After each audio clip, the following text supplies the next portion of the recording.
Aku ngerjain iklan pertama itu lama banget, Mas. Iya, tahun berapa? 97. 97. Lu kelas berapa tuh? Masih sekolah? Baru lulus SMA.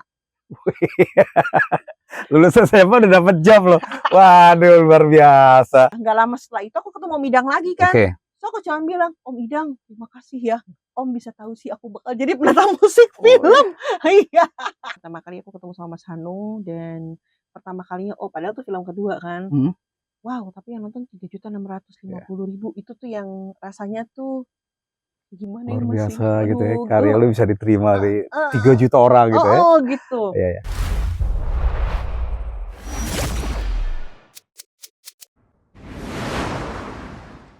Oke pemirsa sahabat kamu, jumpa lagi bersama saya Haidar Sulaiman.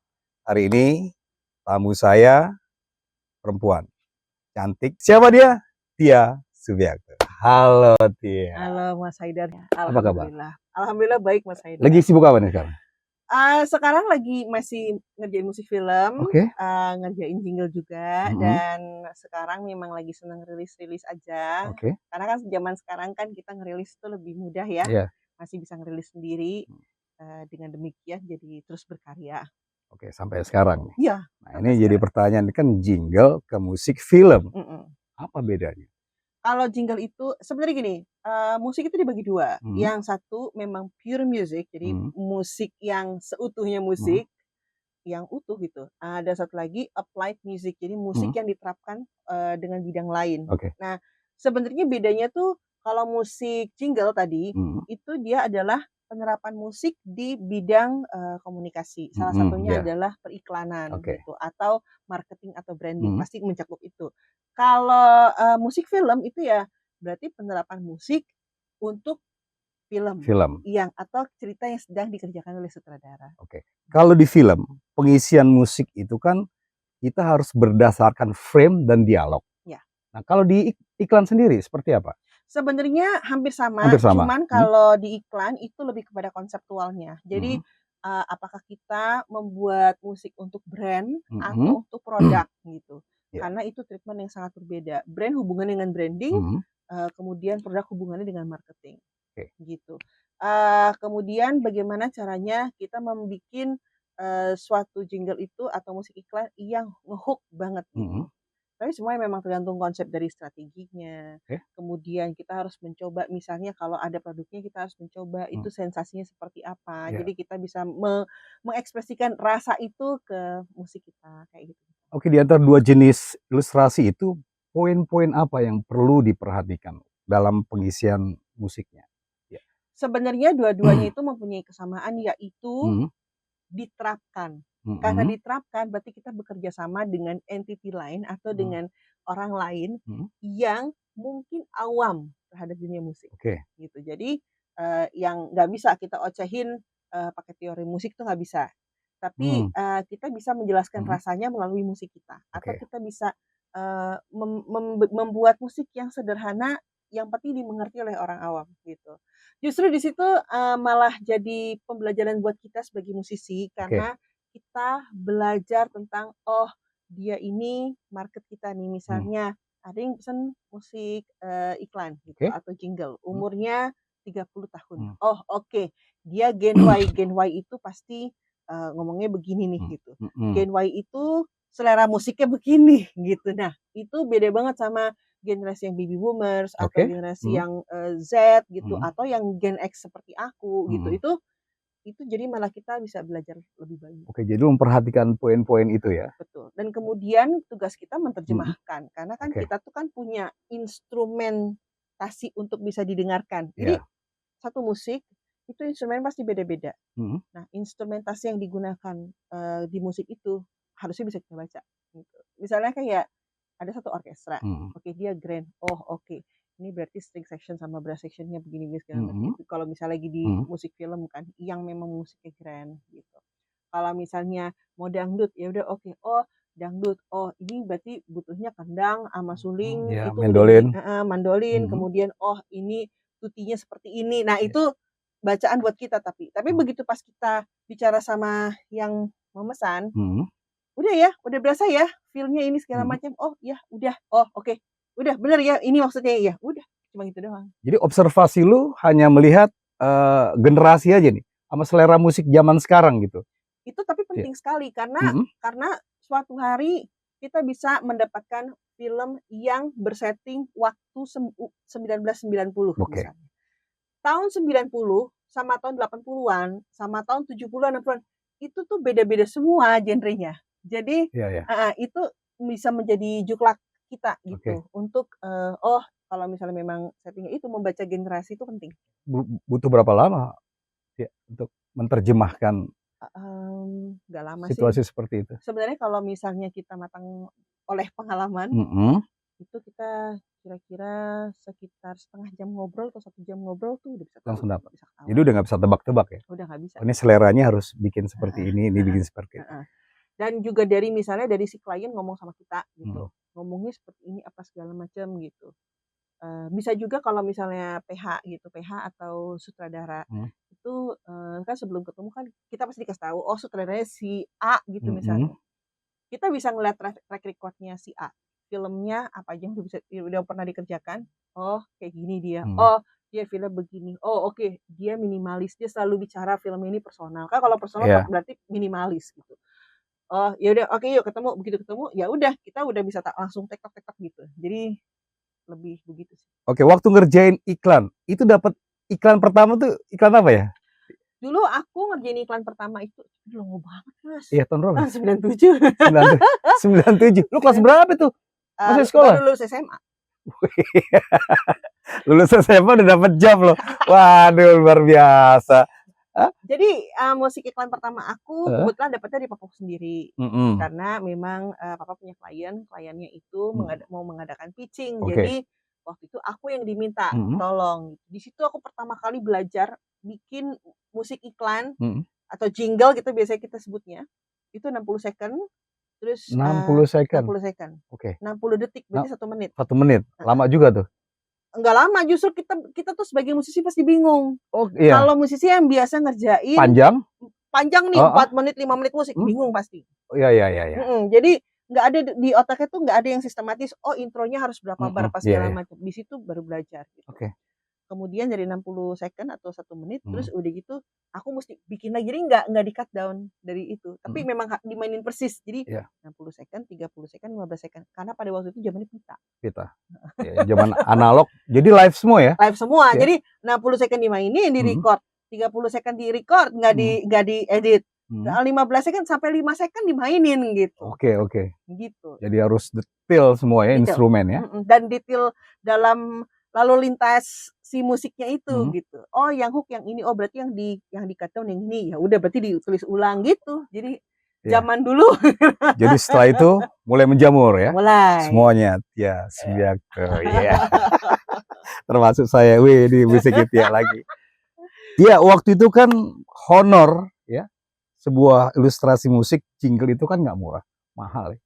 Itu lu pertama sekali dapat honor tuh uangnya buat apa?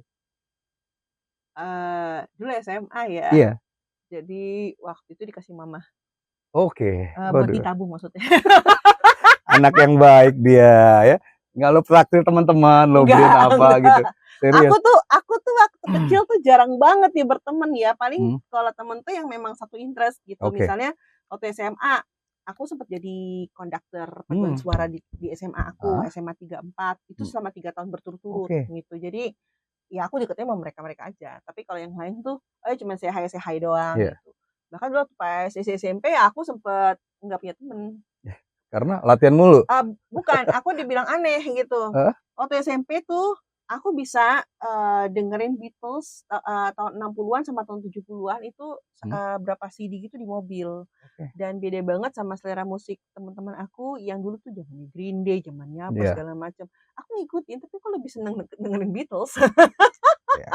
Dengerin Beatles, terus dengerin opera gitu yang Sound of Music 1000 kali gitu. Itu di luar dari jangkauan teman-teman aku dulu waktu SMP. Makanya aku dibilangnya terlalu menyendiri gitu ya, aneh sendiri gitu ya. Gitu ya. Ya. Kira-kira ada 100-an ya? Apa tuh? Musik jingle yang lo kerjain ya? Dari tahun 97 ya, ada lah. Karena lagi lagi booming itu semua iklan kan. Oh ya? Oh iya, Sekarang waktu itu. emang lagi booming yang jingle sekarang? Iya, ada Yang booming zaman dulu? juga. Lebih dominan kan lebih dulu tuh lebih banyak karena produk-produk baru masuk, TV-nya juga baru masuk, baru ada gitu. Sehingga Oh. orang-orang produk itu sama-sama mempromosikan produknya di TV kan butuh jingle. Oh iya Nah, itu tentu. itu yang Iya. perlu. Memang sebenarnya ada era-eranya sih Mas Haidar. Jadi kalau misalnya ini sepengetahuan aku ya. Di tahun 90-an memang lebih kuat di jingle karena apa? Kalau papaku bilang Indonesia is a singing country. Ya, betul. Jadi kalau misalnya ada sebuah produk musik yang nggak menarik, itu akan itu nggak dilihat. Itu aku masih menerapkan itu Ya. gitu sebenarnya. Cuman di tahun 2000 bergeser lebih ke storytelling. Kalau storytelling berarti musik itu berubah fungsi menjadi scoring gitu. Nah, tapi memang zaman sekarang pun juga masih ada yang minta jingle dan segala macam. Nah, aku ada sempat bikin beberapa juga yang ditonton kemarin-kemarin sampai yang tahun ini gitu. Ya beberapa jingle lah gitu. Kalau misalnya Mas Haidar tanya yang booming tuh apa aja gitu. Aku sempet booming, tapi nggak boleh nyebut nama produk ya. Iya, pokoknya ada lah ya. Ada. Yang booming ya. Ada, ya butuh properti sama sarung. Oke. Itu boomingnya parah banget sih emang. Kalau rokok pernah kan? Rokok dulu banget tapi tahun dulu, ya? awal-awal 2000-an awal, 99 gitu. Oke. Kalau butuh kejujuran, lu lebih suka yang ngerjain jingle atau ilustrasi musik, ilustrasi film? Jadi menjadi penata musik film itu memang cita-cita aku sejak SD. Oke. Jadi waktu SD aku sempat nonton film, tapi kalau ini boleh disebutkan Sebutin nggak filmnya. apa-apa. Aku sempat nonton film E.T. Extraterrestrial. Terus aku senang banget sama melodinya, senang banget sama pokoknya aransemen orkestrasinya keren gitu. Terutama untuk aku yang zaman dulu tuh masih yang kecil banget gitu. Terus udah gitu suatu hari papa bilang nih ada video behind the scene. Jadi tuh ngelihat seorang John Williams di depan orkestra, terus udah gitu ada layarnya gitu. Wah, terus dia ngondak gitu. Aku bilang sama papa mama, "Mah, someday I'm gonna be like him." Nah, tapi memang di tahun 90-an si papa tuh juga ngomong, waktu itu kan dunia film sempat mati suri kan, betul. 90-an. Yeah. Terus papa cuma bilang, "Iya, kamu ngapain jadi penata musik film? Ini kan film tuh udah mati nih. Kru-krunya semua aja ikut papa kok kerja jadi syuting iklan kok gitu.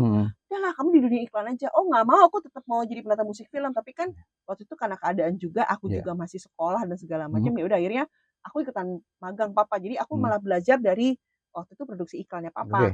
Jadi Clapper Boy. Oh ya sempat. Begitu. Sempat.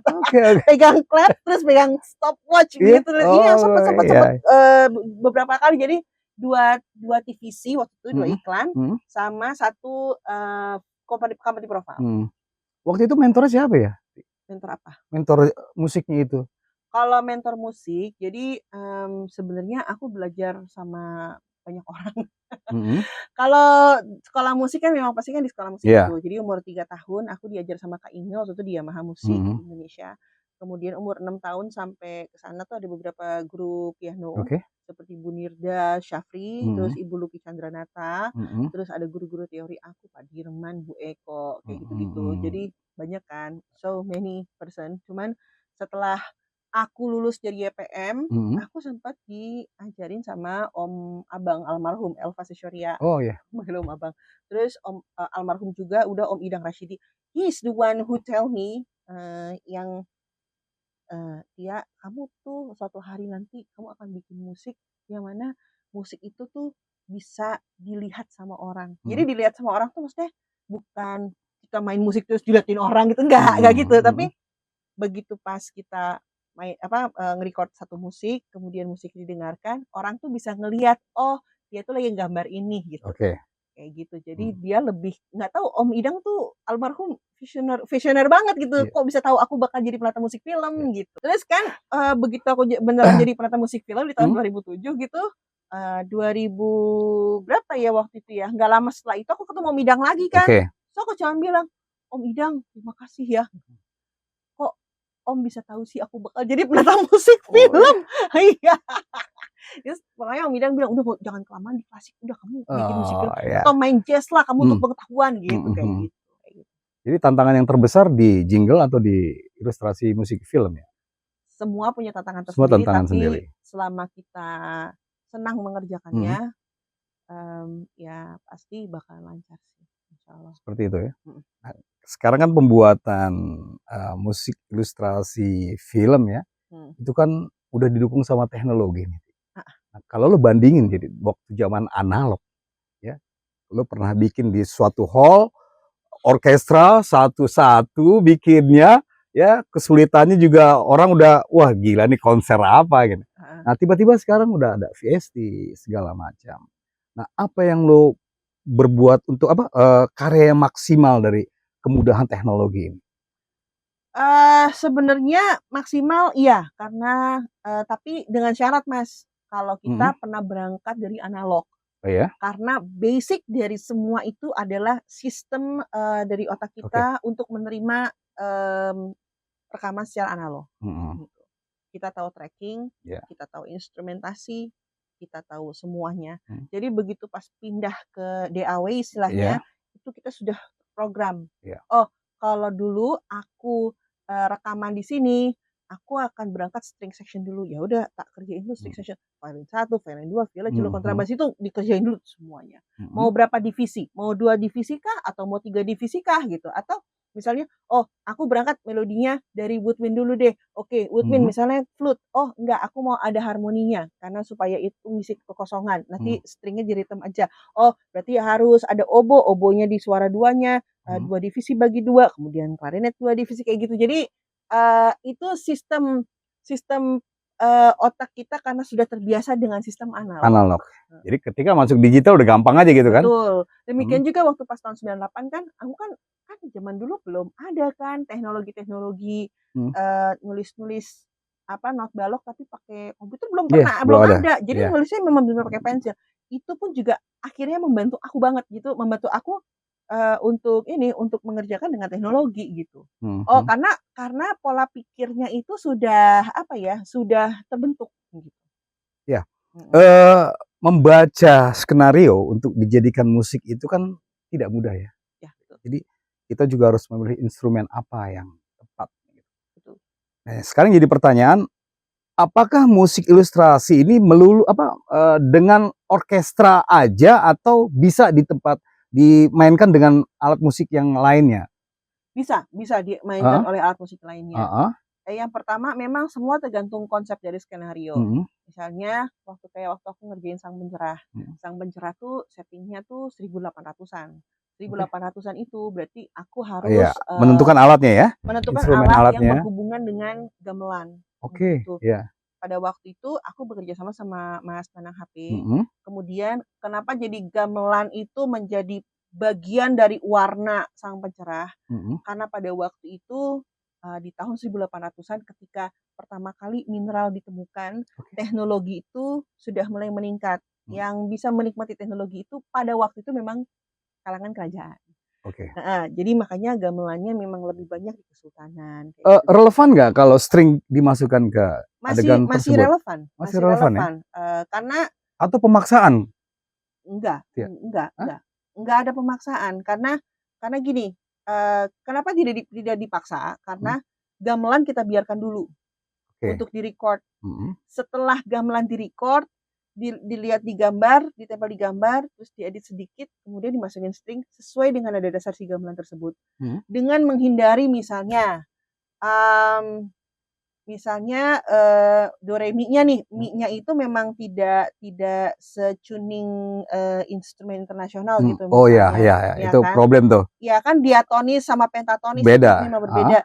Jadi memang paling aman aku mainnya main di tonik sama main di dominan gitu. Jadi 1/5 aku mainin aja di situ. Oh, di situ ya. Atau misalnya ya tergantung peletakan dari not itu, karena not itu di setiap instrumen itu tuh beda-beda gitu semuanya gitu. Tinggal kita dicocokin ya sama yang tradisionalnya. Dan ternyata kan sebenarnya not yang beda, misalnya gini, misalnya aku naruh G di violin 1 sama G di cello, itu beda frekuensi. Ya. Beda frekuensi tuh beda psychological dan beda dramatic impact-nya. Itu yang memang menjadi sangat menantang. Betul. Gitu. Peran penting apa sih ilustrasi musik di dunia film? Kalau untuk film itu sebenarnya sangat penting. Sangat penting. Walaupun sekarang ada zaman aliran neorealism. Neorealism itu yang memang tidak membutuhkan musik film sama sekali. Tapi semua tergantung sutradaranya. Yeah. Karena mungkin mostly aku ngerjain film tuh film yang drama. Dramanya yang memang feature film yang memang apa ya, yang tentang love story, tentang love story religi kayak gitu. Itu memang masih dibutuhkan untuk musik. Ya, artinya sebuah film tanpa didukung musik katanya aneh juga ya. Anehnya ya mungkin hanya sebagian orang yang kelihatannya film ini nggak butuh musik. Tapi kebanyakan orang film itu kan butuh musik walaupun hanya beberapa part gitu kan ya. Karena itu untuk membangun emosi kita gitu kan. Ya, artinya kalau memang film nggak butuh musik, gue nggak ngerti tuh ngebangun emosi penonton tuh seperti apa gitu loh. Sebenarnya lebih ngebangun emosinya itu ketika director berhasil menceritakan, kan gini, teorinya cuma 2 kok, kuncinya cuma 2. Producer is the one who make it happen. Jadi produser itu adalah orang yang memang membuat film itu menjadi ada, ya, gitu betul. kan, mengusahakan film itu jadi gitu. Nah, director is the one who tells the story. Jadi sutradara itu yang menceritakan melalui apa? Melalui audiovisual. Yeah.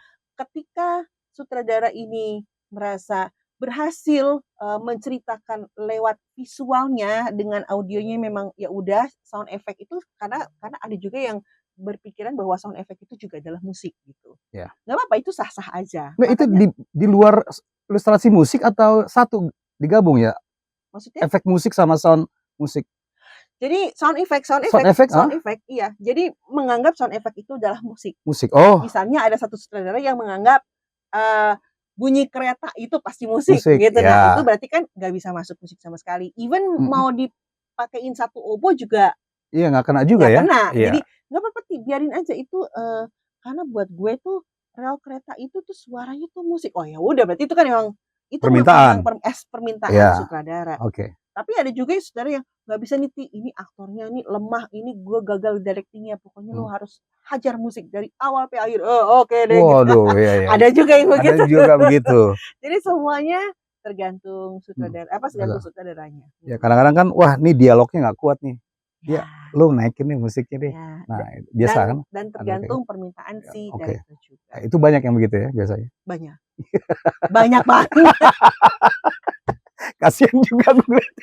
Ini nggak ngangkat nih, apa yang bisa dibantu gitu kan? Iya, ya termasuk kadang-kadang kalau misalnya ini tanpa mendiskreditkan siapa-siapa ya, kalau misalnya ada aktor yang kenapa kok actingnya begini ya gitu, ini rasanya gimana? Lah kan berarti mau gak mau musik yang harus menggantikan posisi gesturnya si aktor apa segala. Disitulah dituntut kerja keras loh ya.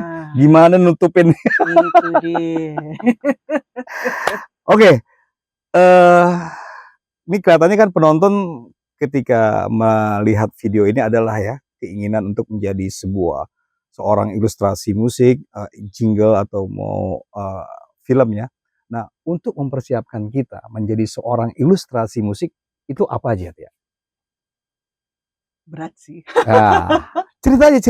Apa cerita ya? Cerita aja beratnya seperti apa? Biar pemirsa atau penonton Kandang Monyet Official ini ngerti bahwa musik ilustrasi film sinetron itu tidaklah mudah dan bukan asal gampang, walaupun teknologinya emang udah gampang gitu ya. Ini ada beberapa. Jadi nggak cuma ngak-ngikok bikin gitu. Ini dia.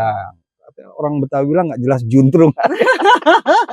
Apa gimana? Ya. Oke, ini mungkin berarti aku akan jelaskan 2 hal. Yang paling basic untuk misalnya nih, ada yang mau pengen bikin musik iklan, ada juga yang pengen bikin musik film. Oke.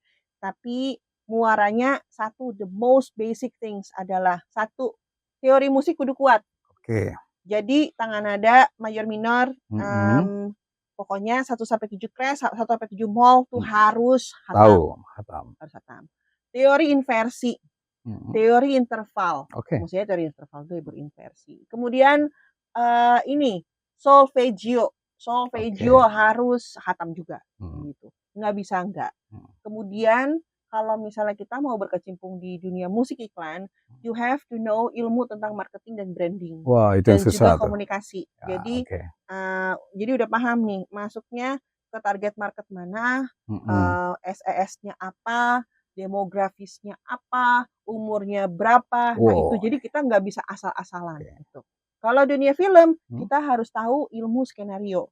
Karena yang dipakai pasti kalau untuk di film tuh adalah antara drama 3 babak, jadi 3 babak penceritaan, pengadeganan, atau 8 sequence. Dari apa tuh arti itu? Jadi satu film itu ada 8 sequence cerita. Jadi dari karakter karakter intro, inciting incident sampai kepada resolusi. Itu bisa dipelajari di ilmu penulisan skenario. Jadi itu berkaitan semua. Karena bikin musik film itu nggak cuman asal dari depan harus jeng gitu, nggak gitu. Tapi dari awal memang kita harus atur dramatiknya. Karena di film itu yang mesti kita kejar adalah dramatic impact-nya untuk si penonton. Betul. Penonton itu bereaksi terhadap drama yang kita sajikan. Jadi kita nonton ada rasanya. Ya, ada rasanya. Kalau misalnya teman-teman nonton film tiba-tiba nangis, berarti sebenarnya penata musik filmnya berhasil. Tapi yang paling penting adalah direkturnya berhasil. Ya. Gitu. Itu sih yang perlu diperhatikan ya. Oke. Di antara film yang lo kerjain ini, film mana yang menarik menurut lo? Ada beberapa film yang buat aku unforgettable dan memang nggak bisa dilupain karena memang menjadi sejarah gitu. Kadang-kadang kalau aku mengenangnya tuh kadang-kadang aku pengen nangis sendiri gitu. Maksudnya kayak karena kebayangkan Mas Haidar, maksudnya dari awal aku tuh kepengen jadi penata musik film dan finally alhamdulillah semuanya terjadi gitu ya. Satu, Ayat Cinta. Itu pertama kali aku ketemu sama Mas Hanung dan pertama kalinya padahal tuh film kedua kan. Wow, tapi yang nonton 3.650.000 itu tuh yang rasanya tuh gimana luar biasa masih, gitu ya, karya lu bisa diterima di 3 juta orang gitu ya. Gitu. Terus yang kedua Sang Pencerah, di mana aku memang pertama kali belajar etnomusikologi karena kalau belajar gamelan beserta sejarah dan segala macam itu termasuk etnomusikologi ya gitu. Yang ketiga Soekarno. Soekarno karena selain memang Soekarno adalah film tentang bapak bangsa kita. Soekarno waktu itu aku diberikan kesempatan untuk bisa rekaman di Moskow. Jadi aku pakai Moscow Studio Symphony Orchestra. Jadi bikin musiknya di Moskow? Rekaman orkestranya. Karena kan memang semua dipersiapkan dari sini. Habis itu kita baru berangkat ke sana untuk recording gitu. Itu unforgettable moment juga. Aku juga sempat nangis, maksudnya kayak yang pertama kali dimainkan oleh orang-orang yang lulusan konservatori Moskow gitu. Gila ya, luar biasa. Aduh gimana ya rasanya gitu loh Mas. Iya. Alhamdulillah. Aransemen lo dimainin sama mereka itu luar biasa ya rasanya. Gitu.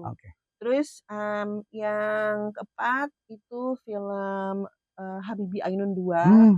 Karena di situ aku pertama kalinya dapet Best Music Asia Pacific Film Festival 2017. Ya memang sebelumnya juga ya itu juga berkesan. Waktu itu film Hafalan Sholat Dirisa, Hafalan Sholat Dirisa juga aku dapat nominee untuk Asia Pacific Film Festival 2012. Selanjutnya memang ada beberapa film yang buat aku menjadi memori tersendiri, cuman masih belum berdampak ini terhadap aku tuh nggak seberdampak 5 film yang tadi aku sebutkan. Betul. Itu udah sama 6 sih sebenarnya, sama satu lagi film pertama aku Sang Dewi. Karena pada waktu Sang Dewi Dwi Ilalang. Iya kan Mas Dwi kan director pertama kali. Jadi dia pertama kali ngedirect bikin musik film pertama kali aku gitu. Terus tiba-tiba jeng gitu. Wah, jadi ya gitu. Kayak gitu. Mas Dwi cerita sama gua. Mas Dwi ngomong apa?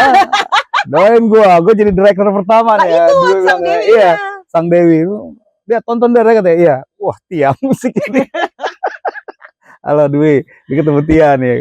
Jadi ini aku lagi ngerjain satu proyek sama dia. Iya, film juga. film juga, tapi dia sebagai produser sih. Oh, sebagai produser. Aku belum bisa ngomong karena this is non-disclosure agreement. NDA, maaf ya Mas. Nanti undang lagi gua. Mas undang lagi ya. Waktu pembuatan ilustrasinya gue butuh review ya. Iya dong. Gimana? Biar Tia yang menjelaskan musiknya sama dialognya seperti apa. Ini yang terpenting. Ego pemusikan luar biasa. Oh iya, itu dia. Ya. Itu dia. Lu bagaimana bisa terhindar dari semuanya itu? Untuk musik gitu, ego itu sudah paling utama ini misalnya ya pada umumnya. Karena gua mau pokoknya kurang lengkap kalau tanpa tamborin misalnya. Misalnya ini musiknya kurang ngejazz nih. Musiknya kurang dangdut gitu misalnya. Gak bisa nih gitu. Iya. Tapi kan gini, bedanya egois dengan idealis. Jadi egois itu ya memang ya seininya kita, semaunya kita sendiri. Yang penting demi kepuasan kita.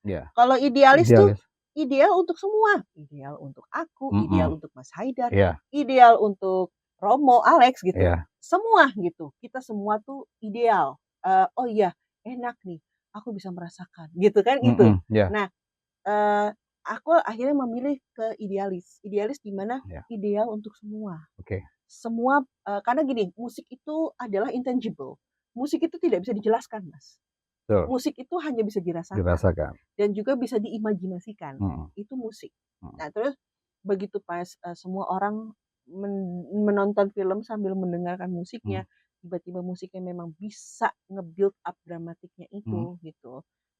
Dan dengan tidak egois gitu misalnya aku. Ya kalau misalnya memang dialognya mesti di atas ya udah musiknya ngalah. Gue potong dulu, selera kan masalah idealis nih untuk semua. Kan level musik, selera musik nggak sama nih. Nah, lu bagaimana meratakan kesamaan itu? Meratakannya? Yang pasti ngomong dulu heart to heart sama sutradara.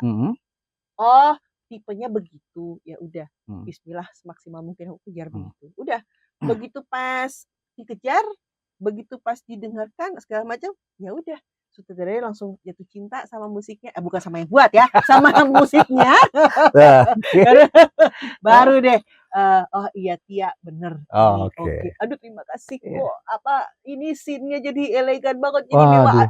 Ada yang sampai ngomong gitu. Kepuasan yang tidak ternilai kayak gitu. Itu kepuasan. Justru malah egoisnya itu aku tempatkan kepada bagaimana caranya aku bisa memuaskan semua orang melalui musik. Iya, yang tadi gue tanya kan selera lo sama orang bawah kan beda, produser beda. Nah, tiba-tiba lu bisa flat lo ratain dan semuanya bisa terima.